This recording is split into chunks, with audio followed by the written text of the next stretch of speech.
성경 데살로니가전서 4장 1절에서 12절까지 말씀입니다.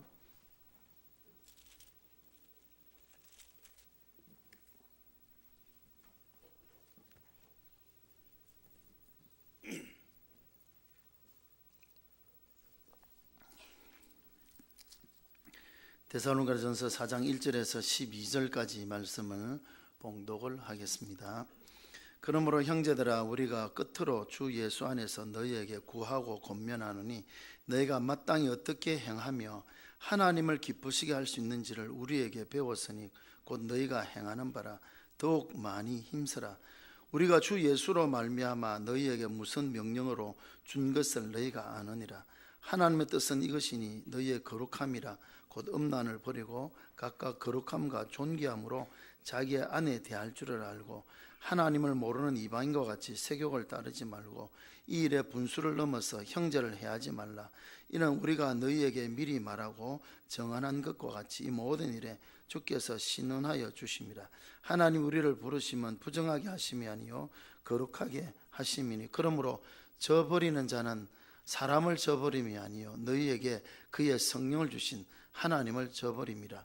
형제 사랑에 관하여는 너희에게 쓸 것이 없으면 너희들 자신이 하나님의 가르침을 받아 서로 사랑함이라. 너희가 온 마게도냐 모든 형제에 대하여 과연 이것을 행하도다. 형제들아, 권하노니 더욱 그렇게 행하고 또 너희에게 명한 것 같이 조용히 자기 일을 하고 너희 손으로 일하기를 힘쓰라. 이는 외인에 대하여 단정히 행하고 또 나무 궁핍함이 없게 하려 함이라. 아멘. 할렐루야. 찬양대 찬양하겠습니다. 나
기도하겠습니다.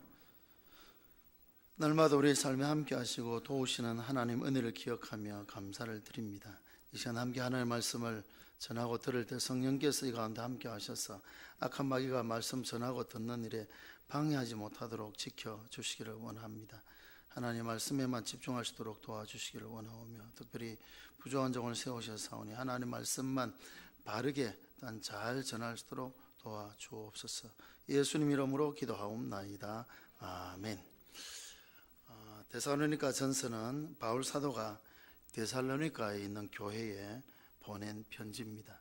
전서가 있고 후서가 있는데, 전서는 먼저 보냈고 후서는 뒤에 보냈다는 그런 뜻이죠.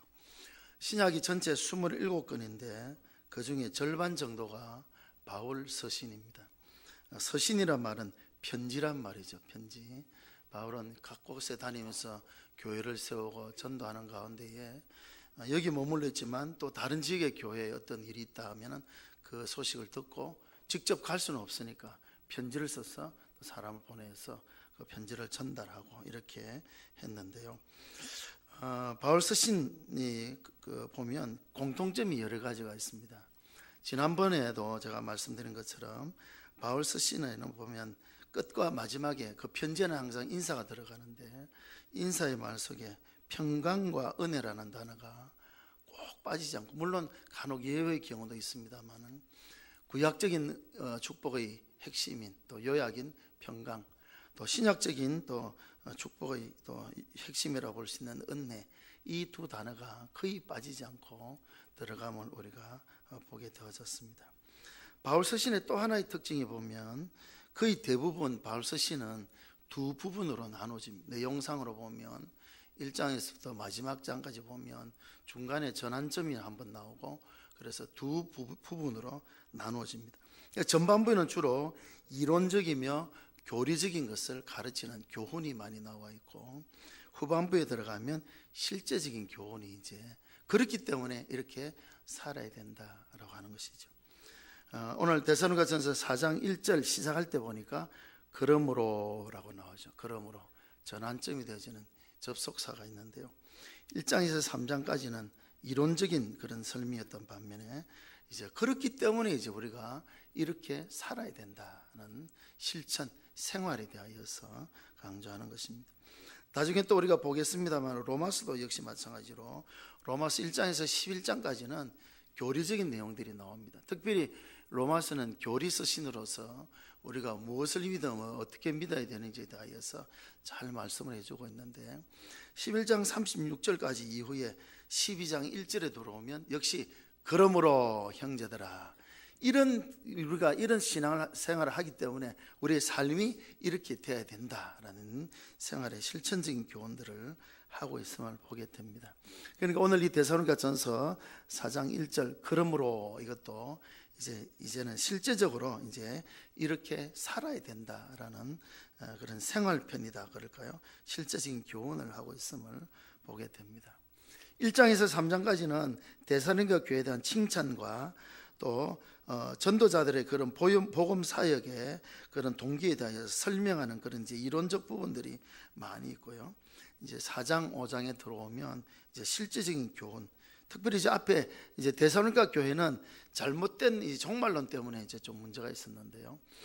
그래서 정말 이 재림을 기대하며 살아간 성도들은 이렇게 살아야 된다. 3장 13절 바로 앞에 있는 거기 보면 끝에 보면 그렇게 말씀하고 있죠. 주 예수께서 그의 모든 성도와 함께 강림하실 때에 하나님 우리 아버지 앞에서 거룩하며 흠이 없게 하시기를 원하노라. 주님 재림의 주로 다시 오실 것에 대한 말씀을 하죠. 그러면서 이제 그러므로 이 종말을 살아가는 우리들은 이렇게 살아야 된다라는 실천적인 부분들을 강조를 하고 있습니다. 말세에 일어날 일들에 대하여서 예수님도 마태복음 24장과 25장에서 이렇게 말세에 일어날 일들에서 말씀했습니다만, 바울 사도도 디모데후서 3장 1절에서 5절까지의 말세에 일어날 일들에 대해서 쭉 설명을 하고 있는데 두 가지입니다. 첫째로 사람들이 자기 마음대로 살아간다. 자기 마음대로 자유방임적인 그런 풍토 속에서 자기 마음대로 살아가는 이기적인 풍토가 일어날 것이다 라고 그렇게 말씀하고, 또 하나는 그런 가운데서도 쾌락을 추구하는 그런 현상들이 나타날 것이다 라고 이렇게 경고를 했습니다. 이런 경향들이 지금 우리 주위에 나타나고 있음을 우리가 보게 되었습니다. 현대인들은 보면 철저한 이기적인 그런 경향을 보이는 그런 것을 우리가 많이 봅니다. 어떤 절대적인 선과 악에 대한 기준보다는 모든 것을 내 기준으로 보게 되어지죠. 그래서 나만 괜찮으면 된다 이런 식이죠. 그 정말 선한 일이냐 악한 일이냐 어떤 절대적인 기준에 그것을 비춰보기보다는 나만 좋으면 돼. 그래서 그런 생각을 하게 되어지죠. 뿐만 아니라 쾌락 위주의 삶을 살아가고 있음을 우리가 보게 되어집니다. 우리 주위에 보면 정말 쾌락에 도취된 사람들이 얼마나 많이 있습니까? 요즘 뉴스에 보니까 젊은이들이 마약을 하고 음란한 행위를 하고 그런 일들이 비일비재한 그런 일들이 일어나고 있음을 보게 되어지죠. 쾌락을 추구하는 이와 같은 때 우리는 하나님의 부르심을 받은 성도로서 성도다운 삶을 살아가야 되고 이 마지막 때의 그런 시대에 휩쓸려 가지 않도록 구별된 삶을 살아가는 그런 우리가 되어야 되는 것입니다. 그래서 바울 사도는 재림을 고대하는 데살로니가 교회 성도들에게 재림을 기대하는 것도 중요하지만 더 중요한 것은 그렇기 때문에 실생활 속에서 재림을 기다리는 성도답게 이런 아름다운 삶을 살아가야 된다라는 것을 강조하고 있는 것입니다. 재림이 있다. 재림을 기다리는 것도 중요하죠. 그러나 중요한 것은 그 예수님의 재림이 올 때 우리가 어떤 모습으로 서게 될 것인가. 그래서 내 삶을 돌아보고 잘 살아가는 것도 중요하다라는 것을 말씀하고 있습니다. 그래서 바울이 가르치는 이런 실제적인 생활의 교훈을 한마디로 딱 요약하는 구절이 오늘 1절 말씀이죠. 그래서 1절에 보니까 그러므로 형제들아 우리가 끝으로 주 안에서 너희에게 구하고 권면하노니 너희가 마땅히 어떻게 행하며 하나님을 기쁘시게 할 수 있는지를 우리에게 배웠다라는 것이죠. 그래서 한마디로 딱 요약한다면 말세를 살아가는 우리 성도들의 삶은 하나님을 기쁘시게 하는 삶을 살아야 된다. 한마디로 요약하면 하나님을 기쁘시게 하는 삶이다 라고 하는 것입니다. 우리는 간혹 그렇게 할 때 있죠. 기도를 함에 있어서 무엇이 하나님 기뻐하시는가를 기도하기보다는 무엇이 내가 기뻐하는가를 먼저 구할 때가 참 많죠. 하나님 이렇게 해주면 내가 기쁩니다. 이렇게 해주면 내가 행복합니다. 이렇게 해주셔야 내가 어떻게 됩니다. 그래서 하나님 앞에 모든 청구서를 늘어놓듯이 기도할 때가 참 많죠. 그래서 단지 하나님은 나의 필요를 채워주는 분으로서 우리가 생각하고 있을 때가 많이 있다는 것이죠. 우리는 하나님을 섬기는 자가 되어야 되는데 뒤집어서 오히려 하나님이 나를 섬겨주기를 원하는 그런 기도를 할 때가 많이 있다는 것이죠. 그래서 예수님은 너희는 먼저 그의 나라와 그의 의를 구하라. 무엇이 정말 하나님이 먼저 기뻐하시는가 그것을 구하며 살아가야 된다. 그러면 이 모든 것을 너희에게 더하여 주실 것이다 라고 그렇게 말씀을 하고 있죠. 신앙생활 우선순위가 바로 되어야 된다는 것이죠. 내가 기뻐하는 삶이 아니라 하나님이 무엇을 기뻐하시는가 그 삶을 살아가는 것이 마지막 때를 살아가는 우리 성도의 삶이 되어야 된다라고 하는 것입니다. 지난번에 우리가 보았던 성경에 처음으로 하나님과 동행했다라는 그런 표현이 나오는 분이 바로 에녹이었지 않습니까? 그 에녹에 대하여 히브리서 11장 5절은 하나님을 기쁘시게 하는 자라는 증거를 받았다. 그렇게 우리가 말씀을 보았지 않습니까? 왜 하나님께서 에녹과 동행하여 주셨습니까? 왜 함께 해 주셨습니까? 결론은 한마디입니다. 에녹이 하나님을 기쁘시게 하는 삶을 살았기 때문에 다른 이유가 없습니다. 하나님을 기쁘시게 하는 삶을 사니까 하나님께서 그 에녹과 함께 주셨다라고 성경은 말씀을 하고 있습니다. 바울은 디모데후서 2장 3절과 4절에서 디모데에게 이렇게 당부를 하고 있습니다. 너는 그리스도의 좋은 병사로 나와 함께 고난을 받으라. 병사로 복무하는 자는 자기 생활에 얽매이는 자가 하나도 없나니 이는 병사로 모집한 자를 기쁘게 하려 함이라. 그렇게 말씀하고 있습니다. 믿음의 또 아들같이 여겼던 그 디모데에게 또 동역자로인 디모데에게 그렇게 당부하는 거죠. 그리스도의 좋은 병사로 나와 함께 고난을 받았다. 그러면서 병사로 복무한 자는 자기 생활에 얽매이는 자가 하나도 없다. 모집한 자를 병사로 모집한 자를 기쁘게 하며 살아야 된다 라고 그렇게 바울은 당부를 하고 있고요. 이 말씀을 다시 정리해 보면 그리스도인은 다 그리스도의 병사라는 거예요. 병사. 그리고 병사는 자기 생활보다는 모집한 자를 기쁘게 하는 삶을 살아가야 된다라고 하는 것입니다. 우리를 부르신 분은 하나님입니다. 우리가 하나님을 먼저 택한 것이 아니고 하나님께서 우리를 먼저 불러주셨습니다. 그래서 이제 우리가 하나님의 자녀가 되어졌죠. 교회라는 단어는 헬라어 두 가지가 합쳐서 된 말입니다. 에크와 갈레오라는 말이 붙었는데, 에크란 말은 밖으로, 갈레오란 말은 부른다 이 말입니다. 그래서 밖으로 불러낸 사람들의 모임이 교회입니다. 우리는 세상에서부터 부름받은 자들, 하나님 우리를 불러주셨기 때문에 우리가 하나님의 자녀가 되고 교회가 되어졌다라고 하는 것입니다. 그래서 이제 우리는 부르신 자를 기쁘시게 하는 삶을 살아가는 그런 우리가 되어야 된다라고 하는 것입니다. 인터넷 뉴스에 보니까 안타까운 뉴스 하나가 있더라고요. 27살 청년이 자기 부모를 고발을 했답니다. 왜 나에게 허락도 받지 않고 나를 태어나게 했느냐고.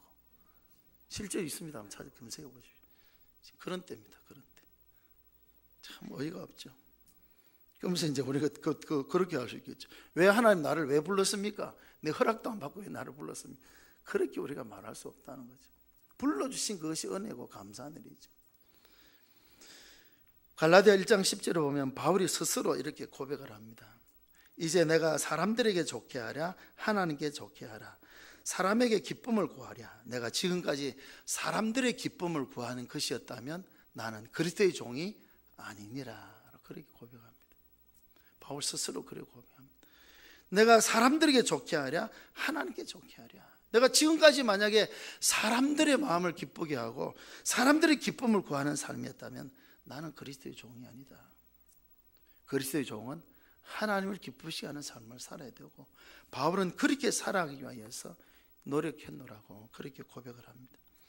그래서 바울 사도는 앞에서 말씀드린 로마서 12장 1절과 2절에서 로마서 11장까지는 구원의 도리에 대해서 쭉 설명을 하고 난 뒤에 12장 1절에 와서 그러므로 이렇게 살아야 된다. 그러므로 형제들아 내가 하나님의 모든 자비하심으로 너희를 권하노니 너희 몸을 하나님이 기뻐하시는 거룩한 산 제물로 드리라. 이는 너희가 드릴 영적 예배니라. 너는 이 세대를 본받지 말고 오직 마음을 새롭게 함으로 변화를 받아 하나님의 선하시고 기뻐하시고 온전한 뜻이 무엇인지 분별하도록 하라. 이렇게 말씀하죠. 그래서 교리적인 것을 다 가르친 뒤에 이제 이렇게 살아야 된다 말하면서 12장부터는 이제 이렇게 삶에 대해서 생활의 실천에 대해서 가르치면서 그 원리가 무엇인가 하면 어떻게 하면 하나님을 기쁘시게 할까? 그것이 삶의 원리가 되어야 된다라고 하는 것이죠.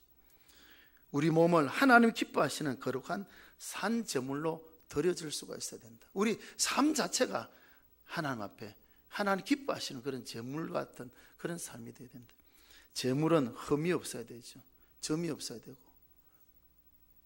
그래야만이 제물이 될 수 있지 않습니까? 우리가 그런 삶을 살아야 된다. 하나님 기뻐하시는 그런 제물이 되어야 되고 그러기 위해서 이제 우리는 이 세대를 본받고 이 세대를 따라가는 자가 아니라 마음을 먼저 새롭게 함으로 변화를 받아야 되고 그 다음에 하나님의 선하시고 기뻐하시고 온전하신 뜻을 분별하면서 살아가야 된다. 분별하는 건 왜 그렇겠습니까? 또 그렇게 살아가야 된다. 분별하여서 그렇게 살아가라는 거죠. 어떻게 하는 것이 하나님을 기쁘시게 하는 것인가? 그것을 이제 생각하며 살아가라라고 하는 것입니다. 우리는 하나님을 기쁘시게 하는 삶을 살아가는 그런 우리가 되어야 됩니다.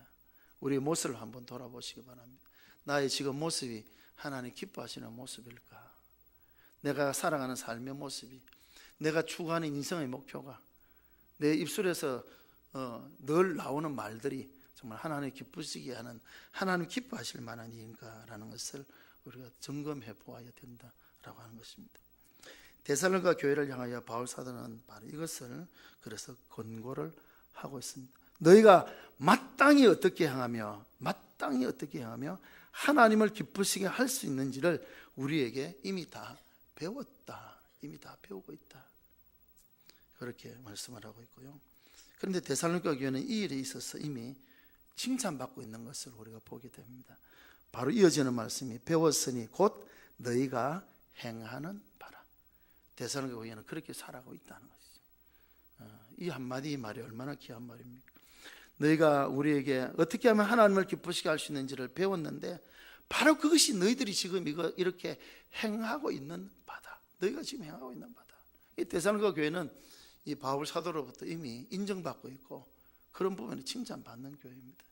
그런데 중요한 것은 그러니까 됐다, 뭐 이 정도면 됐어, 그렇게 말하고 있지 않다는 것이죠. 바로 이어지는 말씀이 뭐라고 합니까? 더욱 많이 힘쓰라. 더욱 많이 힘쓰라. 우리의 신앙생활은 그렇습니다. 더욱 힘쓰는 삶이 되어져야 됩니다. 1절의 말씀을 다시 한번 정리해 보면 이미 데살로니가 교회 성도들은 하나님을 기쁘시게 하는 삶이 무엇인지 알고 있고 또 그렇게 살아가고 있습니다. 그래서 바울 사도는 마게도냐, 아가야 모든 교회의 본이 되었다라고 데살로니가 교회를 이미 1장에서 칭찬을 하고 있죠. 이미 그렇게 살아가고 있어요. 바로 너희들이 행하는 바다. 이것이 어떻게 하면 하나님을 기쁘시게 할까? 그렇게 살아가는 것이다. 그런데 그것으로 끝이 아니라는 것이죠. 이 데살로니가 교회를 향하여서 바울 사도는 당부하기를 이런 하나님의 기쁘시게 하는 삶을 더욱 힘쓰는 삶을 살아가라. 이것을 당부하고 있다는 것을 우리가 보게 됩니다. 우리가 신앙생활 할 때 때때로 그렇게 생각할 때가 있죠. 이 정도면 됐지. 속된 말로 내가 목사할 것도 아니고 이 정도 하면 되지 뭐. 그렇게 해서는 안 돼. 우리가 할 수 있는 더욱 최선을 다하는 신앙생활이 되어야 된다. 내가 저 사람보다 좀 더 기도하니까, 내가 저 사람보다 좀 더 열심히 하니까 이 정도면 됐지 않느냐? 그렇지 않단 말이죠. 더욱 힘쓰는, 우리가 알면 알수록 또 행하면 행할수록 더욱 힘쓰는 삶이 되어야 된다는 것이죠. 데살로니가 교회가 말씀대로 살지 않기 때문에 이 말을 하는 것이 아닙니다. 하나님을 기쁘시게 하는 삶을 살지 못하기 때문에 책망하는 말이 아닙니다. 이미 너희들이 행하고 있는 바다. 그런데 바울이 당부하는 것은 거기서 멈추지 말라는 것이죠. 더 힘쓰는 삶을 살아가라. 신앙생활은 성장과 성숙이 계속되어져야 됩니다. 계속되어야 됩니다. 강물에 배를 띄워놓으면 가만히 있으면 어떻게 됩니까? 배는 떠내려갑니다. 강물이 흘러가니까 떠내려갑니다. 노를 젓지 않으면 떠내려가죠. 노를 져야 앞으로 가든지 하면 그 자리에 있을 수라도 있습니다. 우리 신앙생활을 그리 해야 된다는 것이죠. 이 정도면 이 정도 왔으면 됐지라고 멈추는 순간 우리는 세상의 물길에 휩쓸려 가게 되어진다는 것이죠. 그래서 우리는 경건생활은 지속적으로 또한 계속적으로 그 일들을 해가야 된다라고 하는 것입니다. 어떤 일에 더욱 힘써야 되는가? 결론적으로 말하면 하나님을 기쁘시게 하는 것이다. 결국 이제 돌아오는 것이다. 다시 하나님을 기쁘시게 하는 것을 알고 있는데 너희들이 행하는 바다. 그런데 여기서 멈추지 말고 더욱 힘써라. 무엇이 힘쓸 것이냐? 다시 돌아가면 하나님을 기쁘시게 하는 것인데 그것이 무엇인가에 대하여서 이제 3절부터 오늘 12절까지 말씀은 하나님의 뜻이 무엇인지를 가르쳐주면서 이렇게 살아가는 것이 하나님을 기뻐하시는 것이다 라는 것을 당부합니다. 먼저 보니까 3절에서 8절까지 말씀 가운데 이렇게 공통적으로 나오는 말씀은 거룩한 삶을 살아가라. 이것이 하나님의 뜻이다 라고 이렇게 말씀합니다. 3절에 보니까 하나님의 뜻은 이것이니 너희의 거룩함이라 곧 음란을 버리는 것이다. 먼저 너희가 해야 될 것은 거룩한 삶을 살아가는 것이 하나님이 기뻐하시는 뜻이다 라고 하는 것을 당부를 하고 있습니다. 7절에 보니까 하나님이 우리를 부르신 목적은 거룩하게 하기 위하여서 우리를 부르셨다. 거룩한 삶을 살아가라고 우리를 부르셨다는 것이죠. 그래서 우리 이름도 뭐라고 합니까? 성도라는 이름을 주셨죠. 성도라는 말은 거룩한 무리라는 뜻이지 않습니까? 거룩한 무리. 거룩이란 말의 뜻은 구별이란 그런 뜻이에요. 구별된 삶. 세상과 우리는 구별되어져야 된다. 그래서 이 세대를 본받지 말고 이 세상 사람들과 달라야 된다. 거룩한 삶을 살아가는 것이다 라고 이야기하면서 제일 먼저 음란을 버려야 된다 라고 그렇게 5절에 가서 보면 이방인과 같이 세욕을 따르지 말라 이렇게 말하고 있는데요. 당시 주후 1세기경의 헬라인들은 성적인 범죄를 대수롭지 않게 여겼던 그런 시대적인 상황이 있었습니다. 그 사회 속에서는 대부분의 남자들이 결혼관계 이외에 성적인 만족을 추구하는 그런 일들이 비일비재하였고 그것들이 허물이 되지 않고 흠이 되지 않는 그런 시대적인 상황 속에 살고 있었습니다. 그것이 당연한 것으로 여겨졌고요. 심지어는 우상숭배 자체가 여사제들과 엄란한 관계를 가지는 것이 하나의 제사의 어떤 의식이 되어질 정도로 엄란함이 극에 달했던 그런 때입니다. 이런 상황 속에서 데살로니가 교회와 성도들은 정말 기독교적인 신앙을 가지긴 했지만 또 믿은 지가 얼마 되지 않은 사람들은 세상이 그러하니까, 시대가 그러하니까 세상 사람들과 별 다를 바 없이 그렇게 살아가면서도 전혀 가책 없이 살아간 자들이 있었던 것입니다. 그래서 믿기는 믿지만 여전히 성적으로 엄난한 그 사회의 영향을 받고 그 속에 살아가는 자들이 많이 있었던 것입니다. 성적인 순결은 지금도 강조되어져야 될 것입니다만, 데살로니가 당시 사회 속에서 정말 바울이 먼저 지적해야 될 정도로 그런 엄난한 시대였던 것을 보게 되어집니다. 오늘 이 시대도 바로 그런 때인 것을 우리가 보게 되는데요. 이런 우리는 순결한 삶을 살아가면, 거룩하고 구별된 삶을 살아가면 우리 있어야 되는데, 두 가지로 생각해 보시죠. 하나는 육체적으로도 우리가 순결을 유지해야 되고, 아울러서 영적으로도 우리가 순결을 유지하는 그런 삶을 살아야 된다. 그래서 거룩한 삶은 구별된 삶이다. 그래서 하나님께서 우리에게 이름조차도 거룩한 백성들, 성도라는 이름을 주신 그 이유가 무엇인가? 그래서 우리가 이 세대에 휩쓸려 가지 않고, 세상 사람들 다 그렇게 살아가니까, 시대가 그러하니까 그것을 우리에게 핑계가 되어서는 안 되고, 세상은 그럴지라도 시대는 그럴지라도 우리는 다르게 구별되게 살아감이 있어야 된다라고 하는 것입니다. 첫 번째, 순결을 유지하며 거룩한 삶을 살아가는 것은 오히려 세상을 따르지 않고 피하는 것이 소극적인 어떤 부분이라고 하면은, 두 번째 우리가 이 하나님을 기쁘시게 하는 삶을 살아가야 되는 것은, 두 번째 우리가 적극적으로 행할 일인데, 그것은 바로 9절과 10절에 보면 형제를 사랑하는 일인 것을 우리가 보게 됩니다. 형제 사랑에 관하여는 너희에게 쓸 것이 없다. 이미 데살로니가 교회는 믿음의 역사, 사랑의 수고, 소망의 인내가 풍성함을 인하여서 칭찬받은 교회죠. 이 사랑의 수고가 넘치는 그런 교회였기 때문에 형제 사랑에는 너희에게 쓸 것은 없다. 쓸 것이 없다. 이 말은 무슨 말입니까? 데살로니가 교회는 형제 사랑에 대해서 쓸 것이 없지만, 다른 교회는 형제 사랑을 추구하며 살아야 된다. 왜? 하나님이 그것을 기뻐하시고 하나님이 원하시기 때문에. 데살로니가 교회는 이미 그렇게 살아가기 때문에 쓸 것이 없단 말이죠. 그러나 사랑을 잃어버린 교회가 있었지 않습니까? 소아시아 7교회 가운데 에베소 교회. 에베소 교회는 신앙 수준이 대단한 교회였습니다. 이단이 들어올 때 한마디만 듣고도 저거 이단이야 색출해낼 정도로 말씀에 정말 철저했고, 그 말씀의 수준이 대단한 교회가 에베소 교회였습니다. 그런데 그 교회에 예수님께서 뭐라고 하십니까? 촛대를 옮기겠다. 촛대는 교회를 뜻하는데 교회를 옮기겠다는 거죠. 에베소 교회가 교회로서의 존재 가치가 없어져 버렸다는 것이죠. 말씀을 그만큼 잘 알고 있고, 이단이 들어올 때 한 번에 그것을 판매할 정도로 그런 수준 있는 교회임에도 불구하고 예수님은 촛대를 옮기겠다고 말씀하셨어요. 왜 그랬습니까? 에베소 교회 딱 한 가지가 부족했죠. 무엇이 부족했습니까? 처음 사랑을 잃어버렸다. 사랑을 잃어버렸다. 그것이 오히려 책망받는 일이 되었고, 그것 때문에 촛대를 옮기겠다는 그런 말씀이었던 걸 보게 됩니다. 고린도 교회는 뭐 더하죠. 고린도 교회는 뭐 문제가 많은 교회였기 때문에. 그래서 바울 사도는 고린도의 여러 가지 것을 지적하면서 더욱 큰 막 은사 자랑만 하고 그거 가지고 서로 비난하고 뭐 파당 밀고 막 그렇게 살아가니까, 더욱 큰 은사를 내게 그에게 가르쳐 주겠다. 더욱 큰 은사를 사모하라. 그러면서 고린도 13장에 무엇을 가르쳐 줍니까? 사랑을 가르쳐 주잖아요. 고린도 교회도 은사는 많은 교회고 하였지만 사랑이 없었다. 사랑이 없었다. 데살로니가 교회는 이 부분에 있어서는 정말 더 쓸 것이 없다 할 정도로 사랑에 풍성한 그런 교회였습니다. 하나님이 우리에게 원하시는 뜻 가운데는 형제 사랑을 추구하는 그런 적극적인 삶을 우리에게 있어야 된다라고 우리에게 말씀을 하고 있습니다.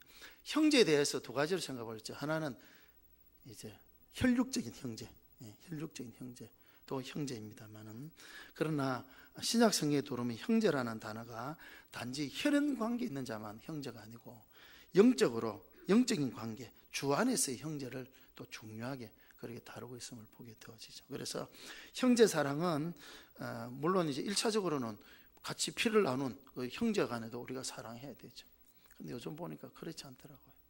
재산 문제 때문에 형제끼리 다투고 등 돌려 아예 찾아가지도 않고 참 그런 안타까움이 있습니다만, 형제 간에도 정말 우리가 사랑하며 살아야 되지만 주 안에서의 형제도 우리가 사랑하며 힘써야 된다라고 하는 것입니다. 성도들 간에 서로 사랑하고 서로 힘쓰는. 요한일서 4장 20절에 가서 보면 보는 바 그 형제를 사랑하지 못하는 자가 보지 못하는 바 하나님을 사랑할 수 있습니까? 없습니까? 사랑할 수 없다라고 말씀하죠. 보는 바 그 형제도 사랑하지 못하면서 어떻게 보지 못하는 바 하나님을 사랑할 수 있느냐는 것이죠. 하나님 사랑합니다, 사랑합니다 막 그렇게 말하면서 같이 있는 주 안에서 형제 자매도 사랑치 못한다면 그것은 아니다는 것이죠. 형제 사랑은 중요하게. 그래서 주기도문도 보면 예수님께서 우리에게 기도를 가르쳐 주실 때에도 그렇게 하죠. 내 1인칭보다는 우리라는 단어, 우리라는. 오늘날 우리에게 일용할 양식을 주시고 우리가 우리에게, 그죠? 하늘에 계신 우리 아버지요, 우리 의식을 가지라. 우리 의식, 서로를 돌아보는 그런 마음을 가져야 될 것을 말씀하죠. 그래서 히브리서 기자는 히브리서 10장 24절 25절에서 서로 돌아보아 사랑과 선행으로 격려하며 살아가라. 그것이 형제를 사랑하는 일입니다. 서로 돌아보는 것. 물론 요즘 살아가며 삶이 각박하죠. 정말 경쟁주의 사회 속에서 너무 힘들고 살아가죠. 물론 우리 자신들도 힘들죠. 그러나 각각 자기 짐을 질 뿐더러 각각 서로의 짐을 함께 져주고 돌아보는 것이 정말 성도다운 삶입니다. 형제 사랑을 실천하라고 말씀을 하고 있지 않습니까? 그래서 우리 자신이 먼저 하나님 앞에서 거룩하고 구별된 아름다운 삶을 살아갈 뿐만 아니라 우리 주위를 돌아보며 격려하고 함께 나아가는, 그것도 주님이 원하시는 삶이다. 그래서 두 번째가 바로 그것이고요. 마지막 세 번째, 이제 우리가 살아가야 될 모습이 11절과 12절. 이제 조용히 자기 일을 하고 너희 손으로 이야기를 함쓰고 외인에 대하여 단정히 행하라 라는 그런 가르침입니다. 이 말씀 무슨 말인가 하면, 잘못된 종말론에 빠지면 그런 일들이 있죠. 당장 뭐 종말이 오는데 너 이래서 뭐해? 응? 당장 종말이 오는데 뭐 학생들이 뭐 골치 아프게 시험 준비하면 뭐 필요 있어? 이것이겠죠. 그런 일들이 일어났다는 거예요. 그런 일들이 일어나. 잘못된 종말론 속에서. 그러나 우리가 분명히 알아야 될 것은, 우리 다 주님 다시 오실 그때가 뭐 이렇게 뭐 아무것도 하지 않고 기다리고, 이단들이 그렇게 많이 하죠 보니까, 그죠? 옛날부터 그런 일들이 계속 일어나고 있는데, 그러나 예수님이 말씀하셨던 마태복음 24장에 예수님 오실 때 그 상황을 보면 그렇게 말씀하죠. 두 사람이 함께 잠을 자다가 한 사람은 데려감을 당하고 한 사람은 버려둠을 당하고, 두 사람이 매를 갈다, 그게 밭에서 이렇게 일을 하다가 한 사람은 데려감을 당하고 한 사람은 버려둠을 당한다. 잠을 잔다. 잠을 자는 게 잘못된 게 아닙니다. 잠 못 자면 얼마나 괴롭고 힘듭니까? 잠을 잘 때는 또 푹 자야 돼요. 시도 때도 없이 자는 건 문제가 됩니다만, 잠을 잘 때는 잘 자야 돼요. 잠자는 그 자체가 문제는 아니에요. 또 밭에서 일하는 것도 역시 마찬가지. 다 일. 그런데 한쪽에서는 잠을 자고 한쪽에서는 밭에서 일을 한다. 왜 그럴까요? 우리 이제 이해가 되잖아요. 왜? 지구가 둥그니까. 여기가 낮이면 반대쪽은 밤이죠. 우리가 겨울이면 반대쪽은 여름이죠. 그죠? 이렇게.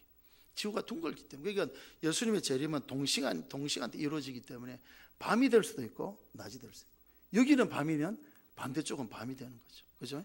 그렇기 때문에 잠을 자다가 또 밭에서 일을 하다가, 근데 한 사람은 데려감을 당하고 한 사람은 버려둠을 당한다. 잠을 자고 밭에서 일을 하고 다 일상생활입니다. 일상생활. 일상생활을 하는 중에 예수님 오시지, 그냥 이 세상을 다 팽개치고 뭐 모여있고 그것이 아니라는 거예요. 그걸 우리가 잘 알아야 되죠. 우리 그것을 알아야 돼요. 그래서 이 종말에 대해서 이제 대사로 교회에 잘못된 종말론이 들어와서 문제가 되어지는데, 그러기 위해서 바울 사도는 정상적인 생활을 잘 하라는 것이죠. 그 생활이 있어서도 오히려 믿지 않는 자들에게 더 모범될 만한 그런 삶을 살아가라는 것입니다. 조용히 자기 일을 해라. 조용히 자기 일을 해라. 조용히 한다는 것은 마음의 평정을 가지라는 거예요. 마음의 평안함을 유지하라는 것이죠. 아이고 종말이 다 됐는데 뭐 호들갑 떨고 뭐 어쩔 줄 몰라 하고 그런 것이 아니라 차분하게 마음의 평정을 유지하면서 주님 오심을 기다리고 자기 일을 하라. 자기 일을 하라는 것이 일을 하라. 달란트 비유, 문화 비유에서 가르치는 것도 바로 그것이 않습니까? 주인이 다시 올 때 그 종들이 그냥 아무것도 안 하고 놀고 있었던 것이 아닙니다. 자기에게 맡겨진 일에 최선을 다하며 일을 했습니다. 자기 일을 하고 있었습니다. 그때 주인이 왔고 그 행한 바에 따라서 칭찬과 또는 책망이 있었던 것을 우리가 보게 되어지죠.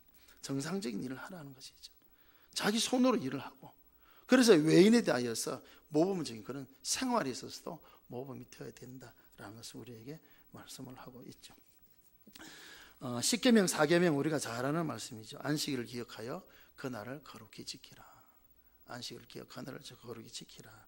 참 중요한 말씀이죠. 그 안식일을 거룩히 지켜야 돼요. 구별되게 지켜. 거룩이란 말은 이제 구별이라 했으니까 구별되게 지켜야 됩니다.